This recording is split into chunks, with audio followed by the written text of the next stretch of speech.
Welcome to Mogobe Nuggets of Wisdom podcast. My name is Mompoloki Lerumo Mogobe. Our objective is to enthuse, inspire, energize, and empower entrepreneurs and entrepreneurs of all stripes here in BW and beyond. We do so by inviting these entrepreneurs and entrepreneurs into our makeshift studio. Sometimes we call them to the restaurant, sometimes we go to our studio, and we ask them to share their experiential knowledge, their experiences and their expertise. And we ask them as many questions as we can, aimed at empowering you also as a viewer.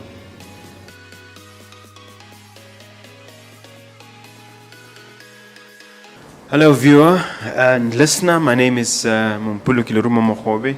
I welcome you to another episode of Mogobe Nuggets of Wisdom podcast, always giving you cutting edge, business education and information.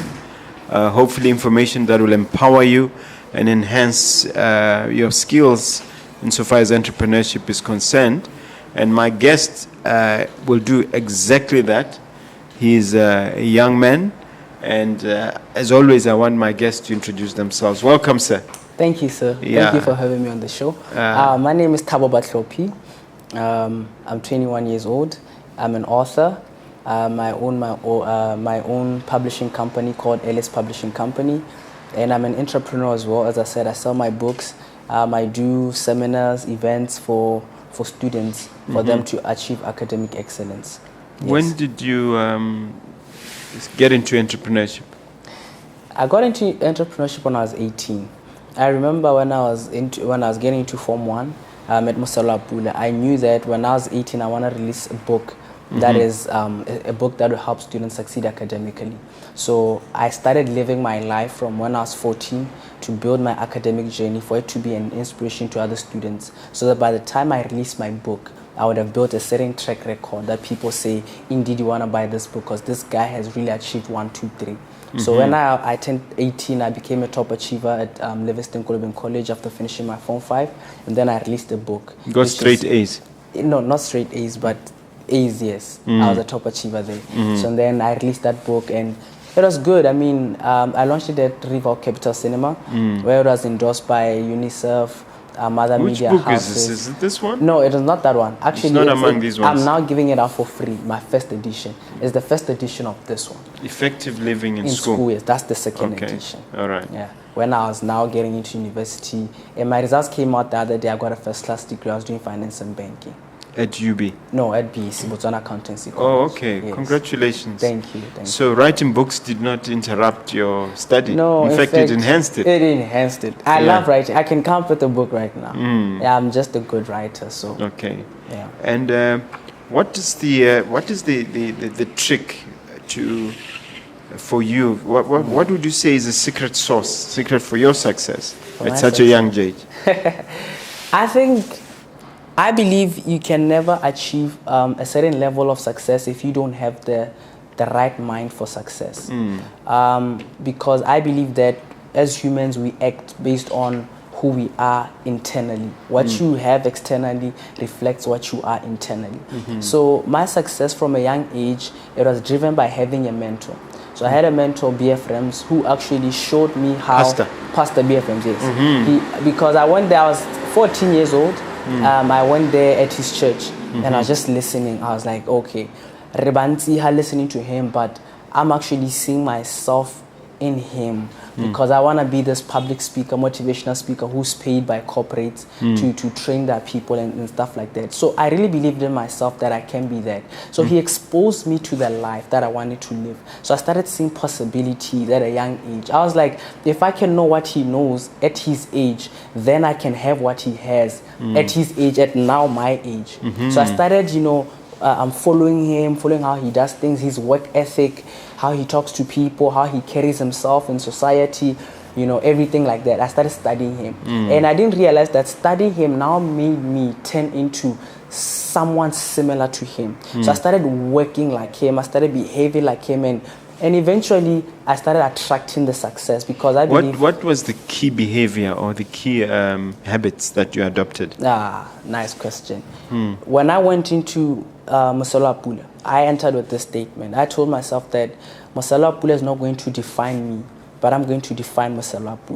So I told myself that I'm going to be a different kid. You know, when you go to government school, all kinds of stuff. You know, students are not serious. You know, they just do all kinds of stuff. And the first thing I told myself, I said, I'm going to be different. And I understood that if I'm afraid to be different, I will never make a difference. People follow people who are different. I like that. If you are afraid to be different, you can never make a difference. You can never make a difference. This is why today we're celebrating Mr. Mogobe, because you made certain decisions which were different from other people. Now those people are looking up to you. That's exactly how life works. So I decided that I'm going to live a different life, and I decided that I'm going to decide differently. So, you know, even the Bible says life and death. You know, life is a choice. You choose what you want to do. You choose how you want to spend your time. You choose how you want to do everything. So I had a dream where, okay, I want to release a book at 18. I want to be this kind of man in society. Yeah, but what are those habits? What did you start doing? Exactly. I started, now, as I told you, deciding differently. For example, after school, I'd have a schedule where, okay, I'm starting from this time to this time. I'm not a haphazard guy. I'm orderly guy. So I'm organized. I knew where at this time I'm doing this. When friends come, hey, Thabo, we have a party. No, I don't. I have stuff that I'm doing. You don't come and because you are bored and make me want to do what you want to do. No, I don't do like that. So I started deciding differently. Number 3, I developed my discipline, the ability to say no. My no has to be no, my yes has to be yes. And that no is informed by what I believe, my beliefs and values. I believe that I'm a great man. I'm going to great places. So I need to do what great people do.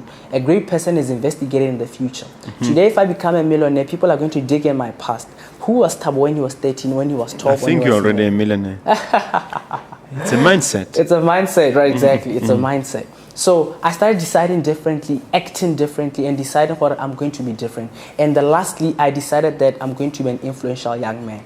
Being an influential young man made me to, you know, want to be a step higher than everybody. So if someone studies for 1 hour, I want to study 3 hours. When people were doing certain things, I wanted to do things differently. Why? Because I had the mind that I want to influence them, and I wanted them to see me as their role model, because I knew in the near future I'm going to release a book. So they need to see me as that guy that they would want to actually pop up 50 people to say, we want your product. Exactly. Tell us about the 4 books you wrote. Start with the first one. Let's break them up. Book number 1. What's it called and what is it about?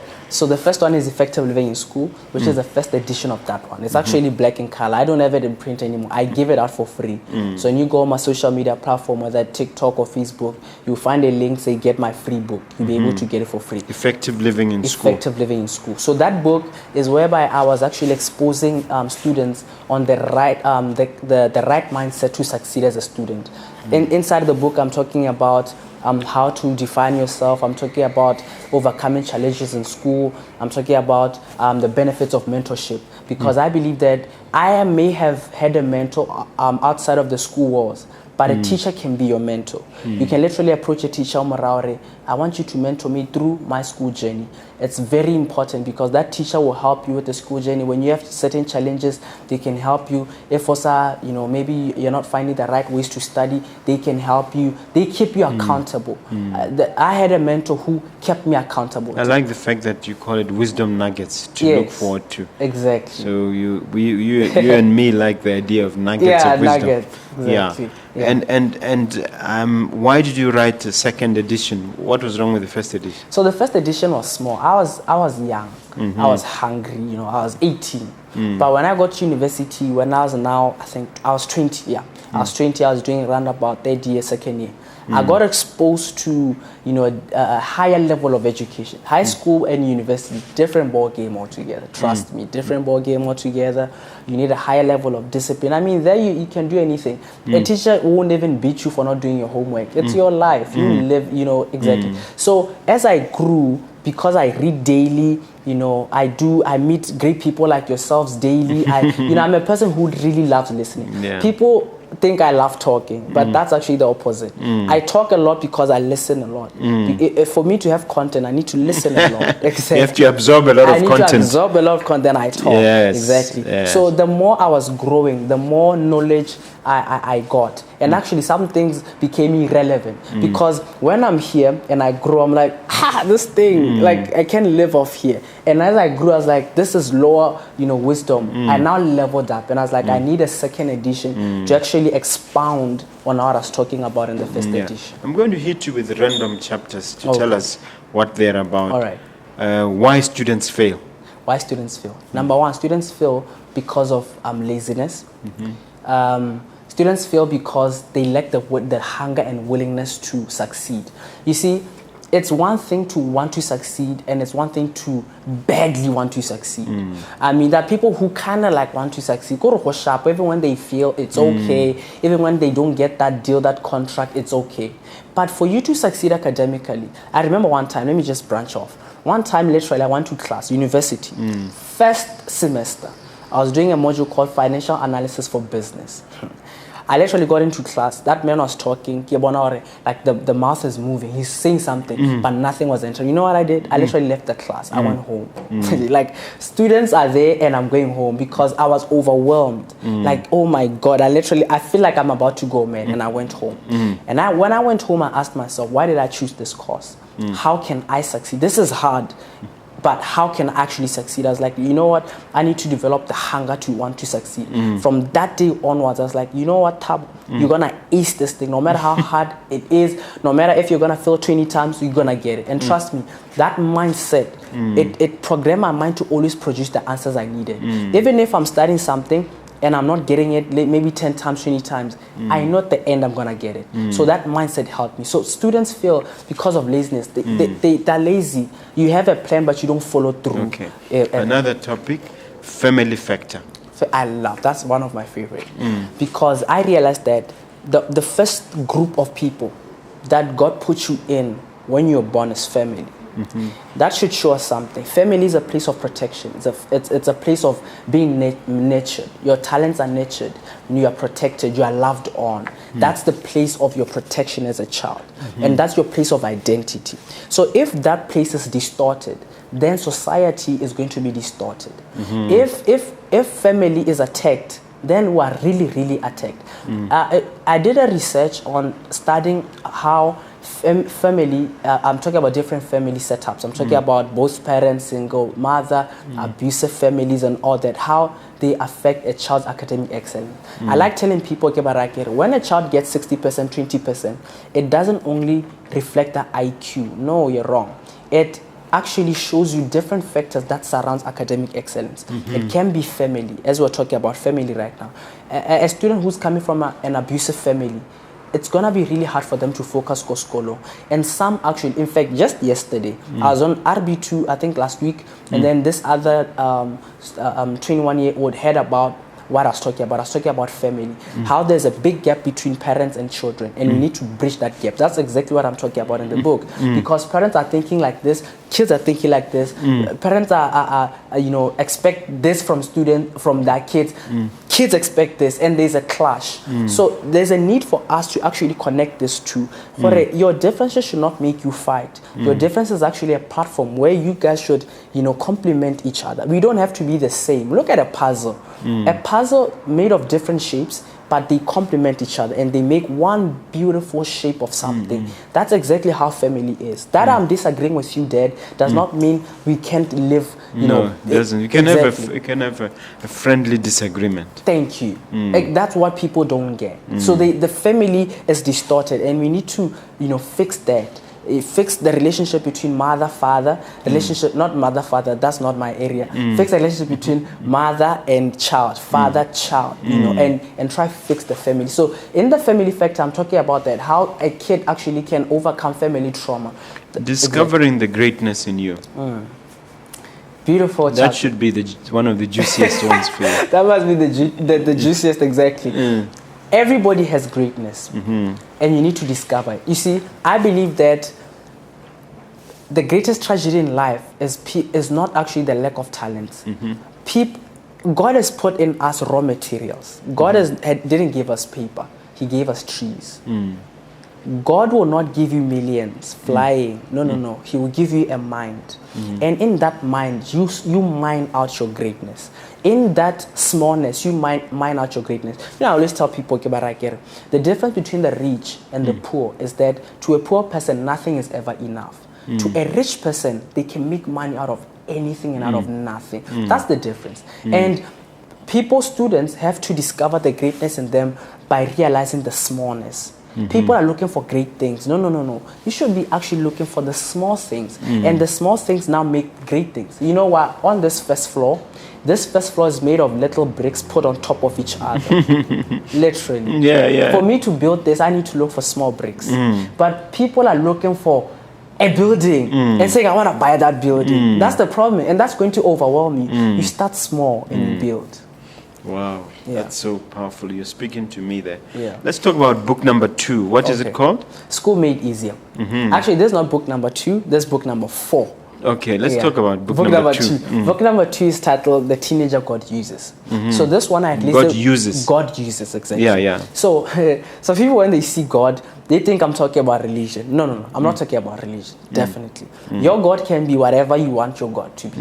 I'm not getting into that for now. But in the book, I'm talking about how there are things called the principles that govern life. So there's law of gravity. Whether you believe in the law of gravity or you don't, just go up this building, jump. The law of gravity will apply, whether you believe in it or you don't. Most likely it will go splat at the top. Exactly. Splat, that's the end of it. Exactly, that's the end of it. Whether you believe in it or you don't. So some people don't believe in certain principles of life, and they become victims of such principles. So in the book, I wrote it when I turned 20, as I said, and I call it my legacy book, because from age 13, 20, my life changed when I was 13. So in my entire teenagehood, there are certain things that I was doing, certain people I met who taught me certain things, certain decisions I made, certain actions I took, certain things I was doing. So I was like, you know what? I need to write a book and show teenagers how they can actually start succeeding at a young age. I hate the fact of people telling me that life starts at 40. People telling me that I can succeed only when I'm old. If I can know what Mr. Mogobe knows, I can generate the results that he has. Literally. Maybe much even faster. Exactly. Because I have more energy. My mind is more fresh. I got fresh, I got the fire. Yeah. So that book, I wrote it to say, young people, don't wait to be old to succeed. Start now. And I was, I have chapters like your age is your X factor. Because I'm saying, you can buy something from me because I'm young. Like I'm more support. But imagine if 1,000 of you say like I'm more support and my product is 100 pula. How much money do I make, sir? Oh, it's a fortune. It's a fortune, right? Your age is your X factor. Use your age. I believe that you must use anything in your life. I use my public speaking to make money. I host public speaking training. I can literally, even this interview, I didn't prepare for it. Like you just put me behind the mic or the camera, and it flows. Like it's a gift that God has given me. Yeah. So I believe for it, that book, it'll help teenagers on how to. In fact, the beautiful part about it is if you buy this book, you get it for free.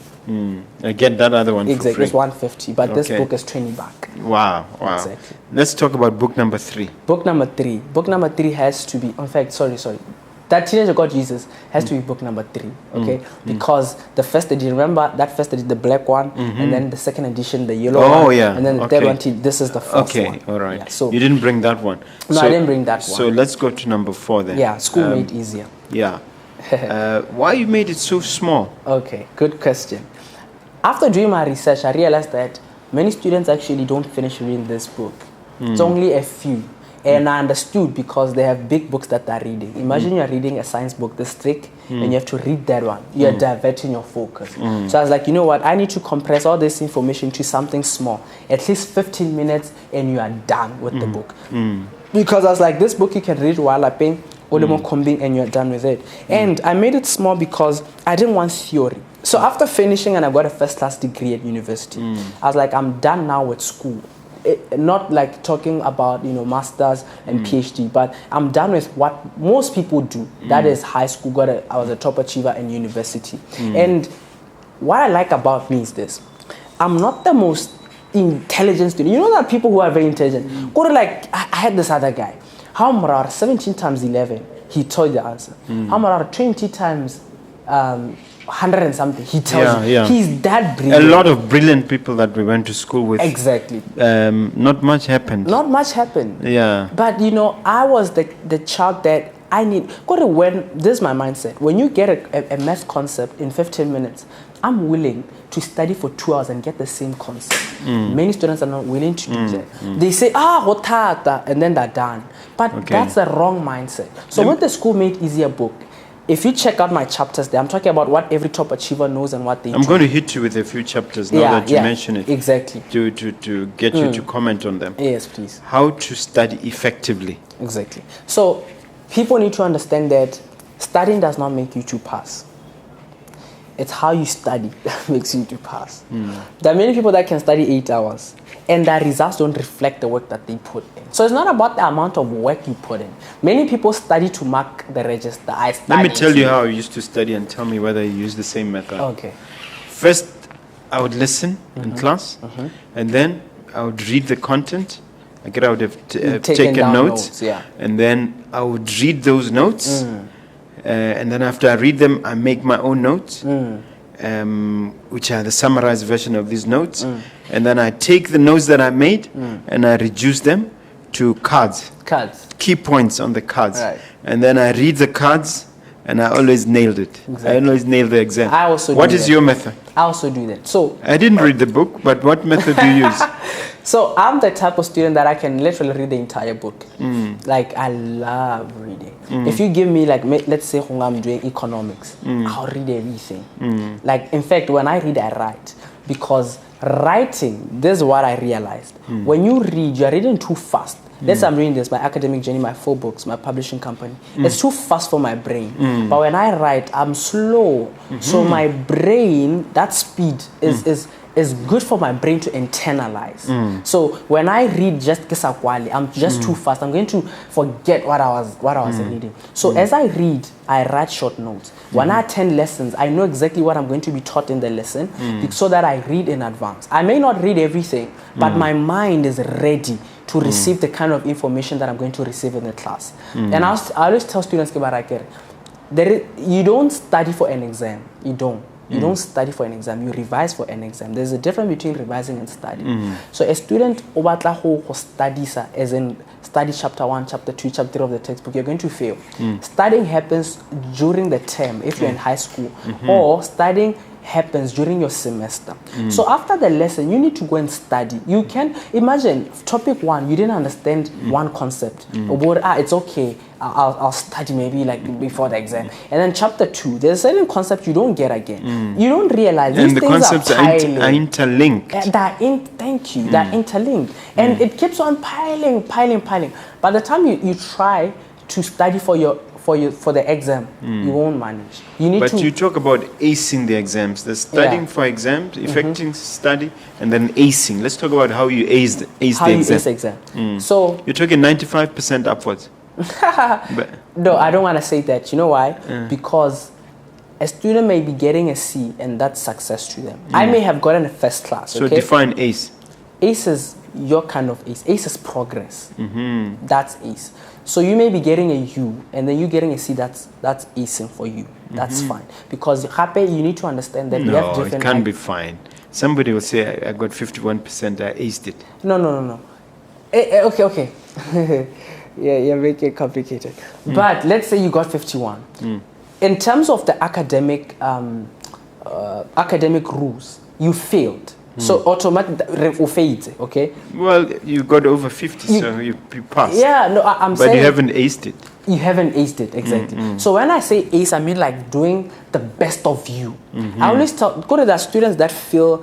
they come to me like, Thabo, I got a B, but my mom is nagging, or I failed. I'm like, people will never understand the work you put in, but only you. You wouldn't understand me getting a deal here by worth 85,000 because you are a millionaire. 85,000 is nothing, that's small change. But until you step into my shoes and be like, this guy has never attained this type of success, so him getting this deal means a lot to him. So when I say ace, I mean doing the best of you, all right? Doing the best of you, and I mean academic standards. Hey, I mean, you can get an E, what do you aced it? No. let's take for Form 5, getting 36 points, that's a cutoff point. So getting anything below that, you failed. You get what I mean? So I don't want to, like, someone watching this video to say, hey, oh, student mentor, Thabo Batlhophi. No. I help everyone gain progress. So for you to ace your exams, there are certain things you need to do. I won't dish out everything because I want them to buy the book. All right. So for you to ace an exam, one of the things that people need, that I did, and that I feel like students need to adopt, you should not only study and read for your exams, you need to do past papers. Until you understand what you are going to face. You know, it's like going to war and you haven't studied your enemy. Manchester United or Arsenal, and you haven't studied the tactics of Manchester United. You need to actually know your exam in and out. So what are the tricks? This is why we are always given past papers. You don't do past papers. You don't do them. You study past papers. Oh, so the answer is 8. How did I get 8? Because many students, they tell me this, Thabo, I went to the exam. There was a certain concept that I feel like I didn't do. But when I actually look at it, I realized I was taught it in class. Yes, you were taught it, you didn't understand it because they acted in a different way. So you don't need to do past papers. You need to study them and understand how the exam is structured. What are the tricks that they use? Understand everything, literally. That's what happens in the study room. I always tell students, when you're in the study room, that's where you fail. That's where you succeed. Trust me. After studying, I can tell you that I'm going to nail the exam. In fact, after writing that exam, I can tell you my mark. Wow. I can tell you that, oh, this one I got an 84. This one I got a 70-something. This one I got a 90-something. Because I knew what I did in the study room. The study room is the engine that creates everything you need to get academic. You have a publishing company, sir. Yes, sir. That actually publishes this. Yes. Tell us about how you started the publishing company. Okay. And the process of publishing itself. Okay. So the publishing company came with this idea. So my first 2 books, 3 actually, I was self-publishing. So self-publishing, you can either choose to get a publisher. That is, I don't want to advertise people here. Let's say you're coming to me, Elis Publishing Company. This is our package. It's 2.5, for which my package is 2.5. I offer you ISBN application. I offer you both designs. This is front design, back cover. I design everything for you. I get you a barcode, ISBN, then turn it into a barcode. I do editing for you. I do proofreading for you. That's what I do for you. I don't print. And then you go and print in another company. So that's 2.5. That's a package that a publishing company will give you. But does it not depend on the number of pages and the thickness of the book? Yes, definitely. It depends on that. Can be more than 2.5. It can be. Actually, no, I'm wrong. It is the same. Whether for me in my company, whether your book is 300 pages or whatever, it's fine. Maybe we can adjust prices there for editing because now it's going to be a lot of work for us to edit and stuff. But it's roughly round about there. Most times it's 2.5. Most times, yes. So that 2, as I said, you can choose the publishing company route, but of which in Botswana, we don't market your book for you. I offer, my distinction is I offer book consultation for you. So you can come to me as Mr. Mogobe, I have an idea. I feel like I've achieved 1, 2, 3 in real estate and I want to write a book. And then, because I know how to structure a book, I can structure it for you. You can take this direction. You can do chapter 1, you can talk about the first part of the book. Then the second part of the book, you can talk about this, and then when you close the book, I want you to talk about that. I give you the framework. The framework of it. That's what I offer in my company, in case you don't know. And I also do, let's say you're a busy man. I come with my recorder. So I ask you questions. Ask you questions. After that, I have an entire book out of you. Imagine, just out of maybe 2 hours of your time. And then after doing that, I'll go and write the book for you. It's called ghostwriting. I'll go and write the book for you. And then, but it's Mr. Mogobe, everything. And then you give me my money. Okay, how common is that in Botswana? It's not really common because people don't know about it. Exactly. Okay. So it's very, very easy to author a book. And then the process of authoring, it's very easy.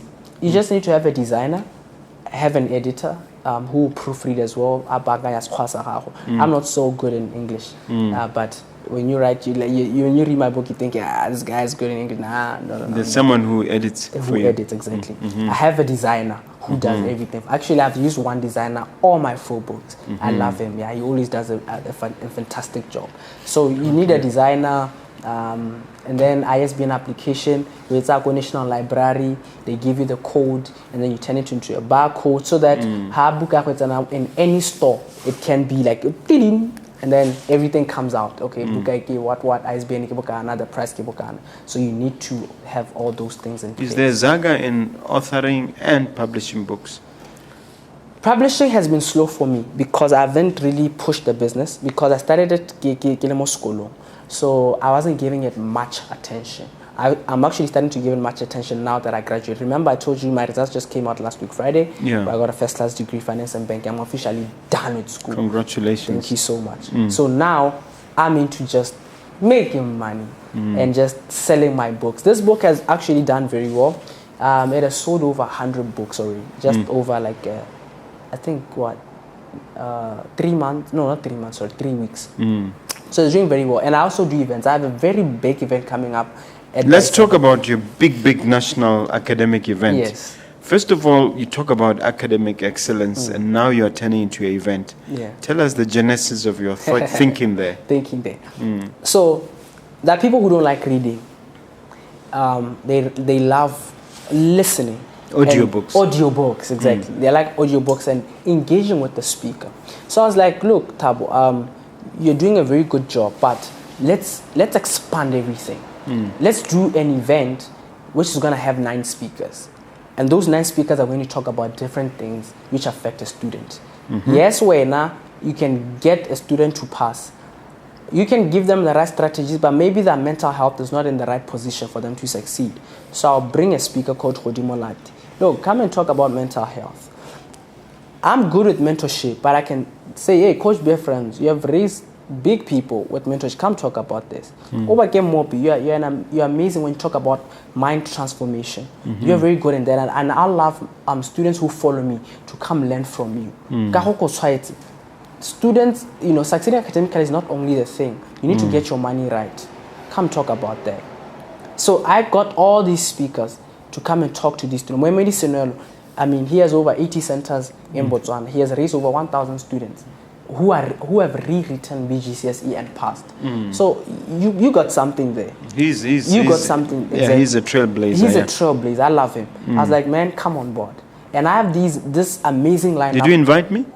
I didn't. Huh? I think I saw something. I actually, that was for sponsorship. So I go to different companies that are actually sponsoring students. If it was up to me, this event could be free. Because I'll be having different companies sponsoring different schools. Actually, I'm approaching schools to sponsor 20 of their students. So you find the Jumang sponsor 20 of their students. When is the event exactly? 13th of August.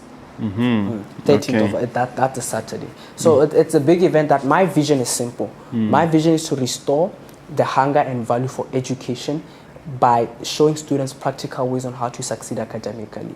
Done. That's who Thabo Batlhophi is. And Mr. Elis. They call me Mr. Elis because this is Elis, Effective Living in School. Oh, is that why Elis? That's where you got that name. That's where I got that name. Yeah. So that's what I do. Actually, just yesterday, someone sent me a message saying, I read your book, man, you changed my life. So where is the location of the event and how many people are coming? Baisaho University. My target is 1,000 people. 1,000 students gathered. How much to come in? $50. $50 gets you in. So you want to make it affordable? Very affordable. 50 pula, I mean, most events are like 300 pula. But this one is just 50. One note to get it. Yeah. Okay.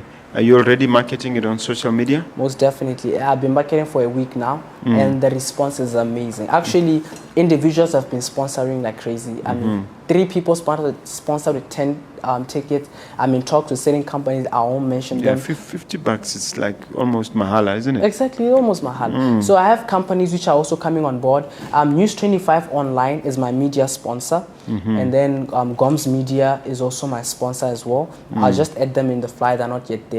But on my social media, they're there. And then also Baisaho University are also a main sponsor. They like that. They really helped me. They like the concept, The concept, exactly. So it's quite a big event that I'm really looking forward to. My speakers are ready. I'm getting things ready. I mean, I'm marketing it daily. Nobody should not come to the event and say I didn't know. Yeah. So yeah. You talk of a gap between the parents and the children. What is this gap and how did you identify it? Okay. So this gap, I identified it with my own father, my own, parents, because I realized that I have certain expectations from them and they don't seem to meet them, not because they can't, because they don't know that my child wants this. Imagine, let's say you are my dad and I expect you to give me your phone. And I haven't asked you to give me your phone. And I'm crying because you're not giving me your phone.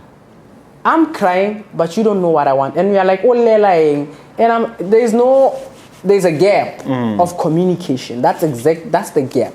So I grew up and my dad would do things for me, but they'll never tell me I love you. Typical African parent, they'll never tell you I love you, but they'll show you I love you. There's a difference between showing me and telling you. If you don't tell your daughter that you love your daughter, your daughter's going to look for love elsewhere. Trust me. Even if you give her the most expensive things, they're going to look for identity elsewhere. How do you know this? You speak with conviction. What gives you the right to say it with such conviction? I'm a student mentor, meaning students come to me and tell me. As I told you, just the other day I was on RB2. The messages I got, even from parents. In fact, yesterday a parent called me. My kid on Dingalo. I need you to talk to my kid. Kids come. My mother, because I used to be a rebel in the past. But now when I do a little mistake, my mother is always yelling and bringing everything I did in the past. And my mother is always comparing me with my other siblings. Thabo, I don't like being compared. Thabo, I'm different, but my mother cannot love me with my differences. So people tell me these things, and I answer them. And the more I answer them, the more I have to be more knowledgeable about such issues. I have to research. I need to know my story, what I'm talking about. So how do we bring this gap together? Simple. How do we narrow it? It's simple. So I told my dad, I was like, look, Dad, I don't want you to only be my dad. I want you to be my mentor. Let's go out to a certain restaurant, let's talk. I was 18. And we went out to a restaurant, we sat down, we talked. I was asking questions. So how did you meet Mama? So he's telling me, I met your mother, I was telling, tell me your life. Let's talk. Tell me your life. Tell me how you're able to build this. You're into real estate. How did you do that? Okay, he's telling me, I did this, got this bond, put this, got this loan, paid it, for interest. Or I was paying this much. I was discovering myself. I'm 50, but I've never owned a first-hand car. Why? Because of 1, 2, 3. So my dad was telling me everything. When he was telling me all those things, he was bridging that gap. He was telling me the family vision. This, my son, even when I die, this is what I want you to do. You don't sell land. Never ever sell land. He thinks like me. This. Exactly. You don't exist. He will tell me Israel and what's that country? They fight for Palestine. Land. Exactly. One thing that they fight for, land. Land is power, my son. So I'll tell him, Dad, okay, now it's my turn to talk. Dad, I'm an emotional person. I need to hear you love me. I need to hear words of affection. Don't only show me you love me. I know you do school fees for me and I really appreciate. Trust me, I really do appreciate. You're doing a great job. You're a great dad. But I need us to connect. Let's connect. Let's have a solid relationship. I can tell you this. My relationship with my dad right now, it's amazing. I mean, from Facebook, I'm always posting about him on my Facebook page and people are like, we love your relationship with your dad. I actually said, it's an honor for me to carry your name.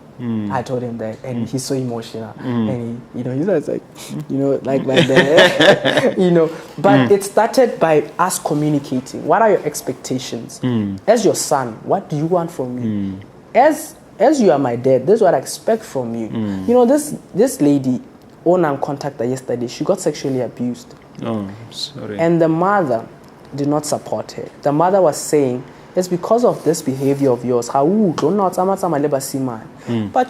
got me thinking. I was like, you mean I got sexually abused? You are my mom, and you are actually bashing me for it. Shouldn't you be holding me and say, look, child, I know you did the worst thing, like you going around, but we're going to deal with this together. So every time this is what I tell them. You're not alone, I'm here. Because since your parents, I'm not discrediting them, you need to understand it's that what they know. exactly. If they don't know, thank you. It's what they know. They have their own weaknesses. A relationship is built on weakness. If you love me because of what you're seeing on camera, Mr. Elis, no, you're not my true friend. You need to see my dark side and say, I still stick with you. You are my friend. I'll say you are my friend. You see my weakness and manage my weakness. So you need to see the weaknesses of your parent. This is why there's a gap between parents and children. When I'm outside your house, as I would really certain things. You're looking at Thabo's dad and you're like, look at Thabo's dad, what he's doing for Thabo. And then you're like, my dad should be doing this. No. What my dad is strong in, your dad may be weak in. What your dad is strong in, my dad may be weak in there. For example, my dad, and some things you're not bringing to the attention of the parents. They're not, those things are not within their consciousness. Thank you. They're not thinking about that. And then I can't say deal real estate. They're not even thinking of you want me to thinking of salaries is thinking of thank you making ends meet. That's why you need to meet them halfway. Stop. We live in a very dangerous what you call this generation. They actually bash their parents on social media. Hey, mama, mama. No matter what your mother did to you, don't call her out on social media. Be mature. Sit down with her, mama, and be respectful. Whether you like it or not, when you're my dad and I sit down with you and we're discussing an issue, 70% you have already won it by virtue of you being my dad, you being older than me. So I need to come with my even if you are wrong. That's what they miss. But because they feel like I know everything, hey, mama, you are wrong. In fact, I deserve an apology from you. You think your mother's gonna let you win that conversation? Yeah. Like she won't. It's gonna get worse. It's gonna get worse. Let's talk about youth leadership. What initiatives are you involved in? What are you doing? Okay. On the youth leadership side. Right. Just 2 weeks ago, I was appointed as a strategist in the Ministry of Education under the Global Youth Parliament. So Global Youth Parliament is an international organization that started in Nepal. So they are into building young people, taking leadership roles, issues of socioeconomics, issue of democracy and the like. So what is expected of you? So it's expected of me to come with a strategy on how students are going to succeed academically in what I do. So they looked for someone who has been in this exactly at it for 3 years. They said I've been at it for 4 years, and they were like, actually not even 4 years. I started this 2015. So are you a parliamentarian? I wouldn't call myself that. Youth parliament. Yeah, true. But I'm not in that parliament. Okay, so there's Ministry of, they have all that in the Global Youth Parliament. Ministry of Finance, Ministry of But I'm called in as like in the board. I'm in like... So you're more like a consultant. Exactly, and that's what I love. So how do they vote parliamentarians in the youth parliament? In the youth parliament, I don't know what the criteria they use. As I said, I'm not inside the system inside. I'm brought in as an external person to say, look, we need your expertise. We need this. Come and be a strategist. Come and advise us how we do this. If you are doing a research, the pilot research, how can you go about it? How can we do this? That's me. I bring the brains to the table. So does this involve making presentations? Definitely. To the youth, how does that work? So we have meetings. We're yet to actually have our first meeting because I told you 2 weeks. So they'll be fixing on all the logistics and everything. So definitely there will be meetings, meeting the board, deciding on a few things. And then actually the Minister of Education, the Global Youth Parliament, he mentioned how we'll get an opportunity to actually present our solutions to the Minister of Education, Botswana. So I felt like this is a very good opportunity for me because I'm not doing this just because I have time. I literally have things that if today the Ministry of Education call me and say, Thabo Batlhophi, come, we've heard of you. Come and tell us what we can start doing. Tell us what you feel like we're doing wrong. Tell us what we can start doing, which you believe will help our education sector. I have that written down. If President Masisi can call me today and say, come, let's talk. There are certain things that I will present and say, and I keep on updating it as I go. Which leads me to my next question, which is, how do we make the reset agenda work? His Excellency last year came up with the reset agenda. How can we plug into that and make it a success? You're gonna put me on the spot right now, but I'll answer that. Reset agenda is talking about changing how we think of certain things, right? Everything that we do, changing everything. That's change. And change is not easy. Africans, especially Botswana, were afraid of change. Okay, I'll talk about this, okay, but I'm not insinuating anything. For typical example, we're scared of changing parties. Have you ever thought about that? Could we feel like we want something better, but it's better to stick with the devil you know? Well, that's what people say. That's what people say. It's better to stick with the devil you know than changing. Change is hard. Change is hard. So I believe we need to talk about the change and build certain platforms. In fact, let me say this very, very important thing. We need to be open to actually having youth leaders. I'm sorry, but baholo ba rata power tab. And it's very hard for them to delegate. It's very hard for them to say, look, man, Thabo, you're young, but you're doing something right. I mean, young people follow you. What you say people do. Come on board. Let's mix. Let me come with my experience. You come with the new things you're doing. Let's come up with something. How often do you see things like that? So the reset agenda calls for the baholo aneba in the nation to spot young people who are doing young great as in things. what? Under 35 youth. Under 35 youth, and say, look, man, we see results here. You're doing a good job as a student mentor. Come on. What are we doing? What can we do in the Ministry of Education? What can we do to students that will help them see education in a different light? Kind of out the reset agenda. That's exactly that. Right now, that's actually my vision. Restoring the hunger and value for education. Bringing back the hunger. Guys, education is amazing. And I'm not only limiting it to only school. Because as Mr. Mogobe, you need knowledge for you to succeed in the real estate. Even if you don't go to school, but you need to acquire that knowledge for you to succeed in that particular thing. So if our leaders can actually engage young people to say, guys, come. And young people, they want to pray, you guys are doing nonsense here. You should be doing, no. What I'm saying is, let's meet each other halfway. Come with the experience, I come with the fresh ideas. Let's see how we can cook something. Okay. Yeah. Youth and entrepreneurship. Should all youth strive to be entrepreneurs? No. Should you all be entrepreneurs? No. Not all of us should be entrepreneurs. In fact, let me say this. There's a difference between a business owner and an entrepreneur. Entrepreneur is a person. Business owner is an occupation. I'm owning a business. You may be owning a business, but you're not an entrepreneur. Entrepreneur is a person. You know that an entrepreneur can enterprise anything. They can enterprise any occupation. You can be a teacher working, but you can be an entrepreneur who's a teacher. That is, you may author a book on teaching. Yeah, call them entrepreneurs. Exactly, entrepreneurs. Are you get what I'm saying? So most young people should definitely be entrepreneurs. Being an entrepreneur is more than making the money. It builds you as a person. Mindset. It makes you a person of value, because an entrepreneur is a pathfinder, is a solution provider. What is business? Business is providing a solution to a problem. Yeah, literally. An entrepreneur is always looking for problems. So I come here, I'm like, okay, Mogobe Nuggets of Wisdom podcast. Okay, how can I be of value to this man? Okay, I like thinking about that. You know, I'm driving. This thing is. How can I solve that problem? I'm always looking for problems. You know, I once made an illustration on a board. I was doing a training. By the way, I offer like retreats for schools. So a school can come to me, but I retreat. So I train the students, and then after that they go do like the Washi, Makolam Park and stuff. I once did that before. Yeah. So I was training students, and I drew blue circles, many of them in a chart on a whiteboard like that one. And then I drew also red circles, blue circles entangled together. And I was like, I'm going to give you 30 seconds. I want you to count how many red circles are there. So I was like, 1, 2, 3, go.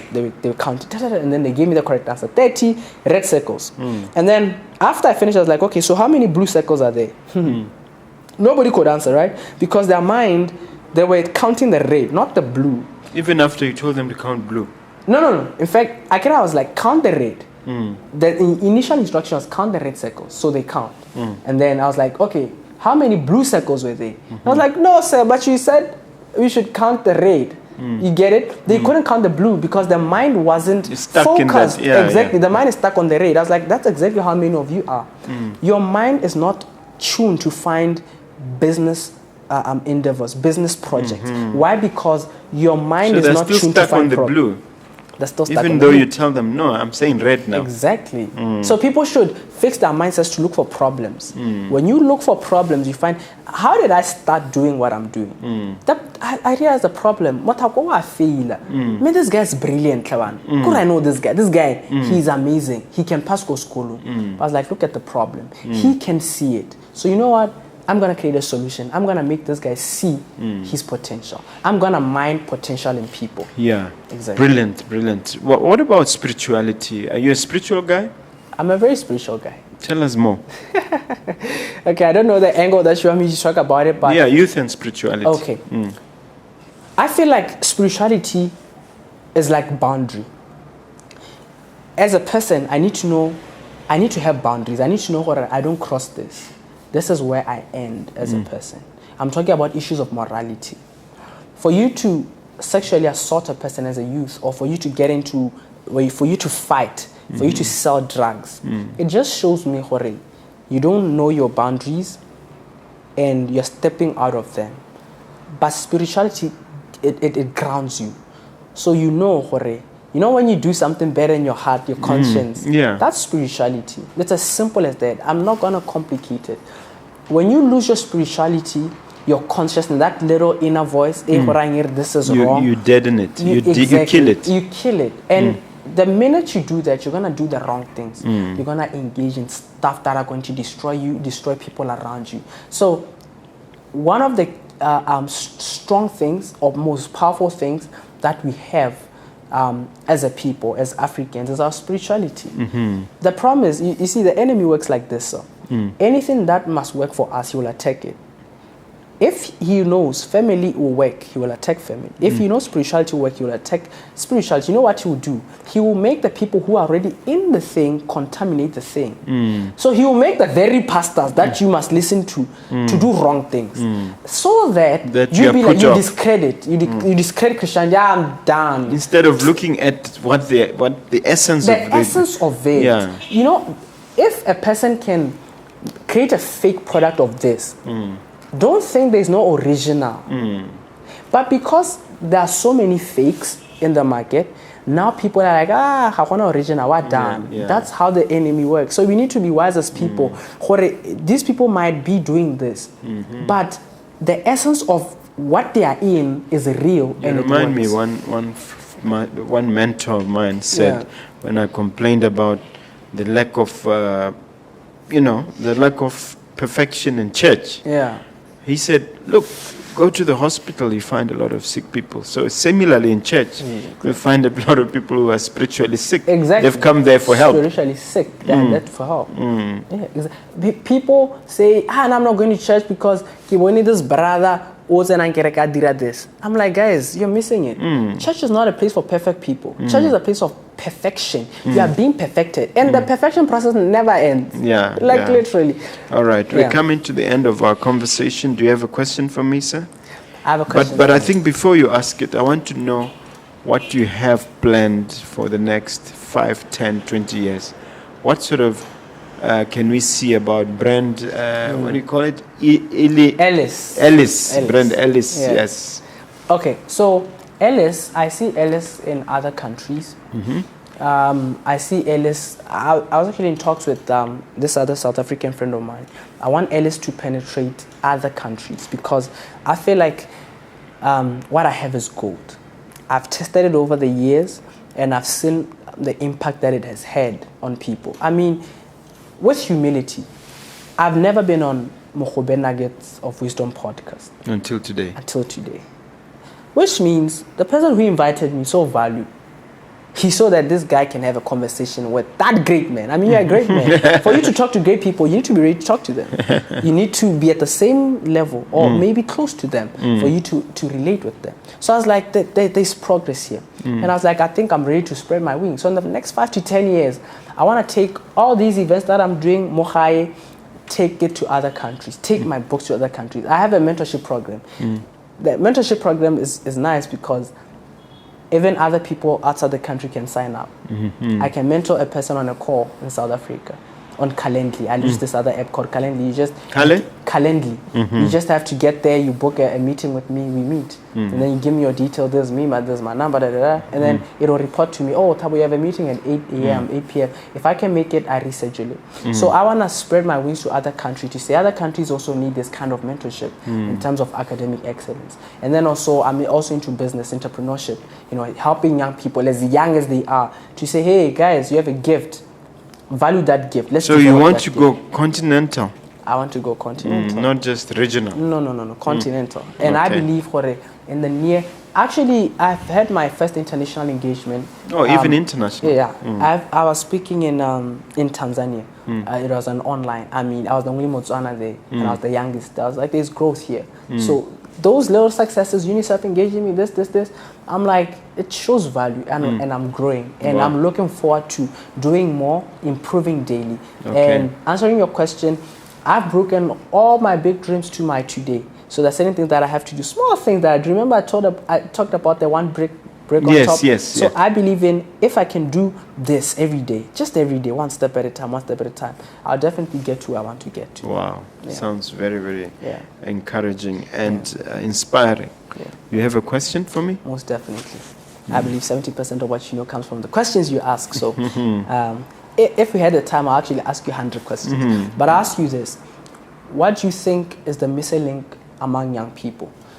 Someone like me, I want to achieve greatness. I want to be rich. I want to be a person of impact. I want, people to follow me, people to learn from me, people to buy my books, What do you think is the missing link among young people? I know you mentor people. I remember you're doing a program where you mentor real estate people. Yeah, I saw that. I think 20 people or so. Still doing it, yeah. Yeah, you're still doing it. What do you feel like is a missing link among young people? I'm saying young people because I'm young. I want you to help me on that. The 3 ingredients, put it down to that. One is the lack of preparedness to absorb information in terms of study and sacrificing time. So if they're willing to just take in the information and actually just sacrifice, they would go far. That's number 1. Number 2, an unwillingness to put themselves in uncomfortable positions. So sometimes there's a reluctance to get out of comfort zones. So if they can work on that and get out of comfort zones.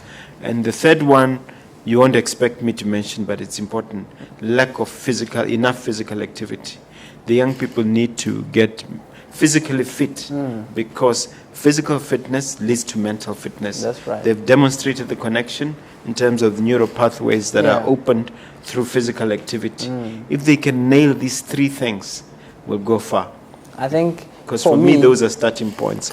But of course, there's a spiritual element, there are other things I can mention, but it boils down to these 3 because if you absorb information, you absorb spiritual information as well. If you get out of uncomfortable positions, you get into men of God and people of God and get all these things are interrelated. But for me, I've narrowed it down to those 3. All right. Beautiful. Okay. Last question. No, only 2, sir. Time is not our friend. No, that's you fine. can ask it off the record. All right. Look at that camera. Okay. And please leave that viewer with one final message of inspiration. As well, share your contact details. All right. If you're watching this, I want to tell you this. If you think you can make it in life, you're right. If you think you can't make it in life, you're definitely right. Life starts from here. If you can have it here, you can have it here. I like what you said, Mr. Mogobe. You said you're already a millionaire because it starts from the mind. Until I discovered the secret of life, my life changed.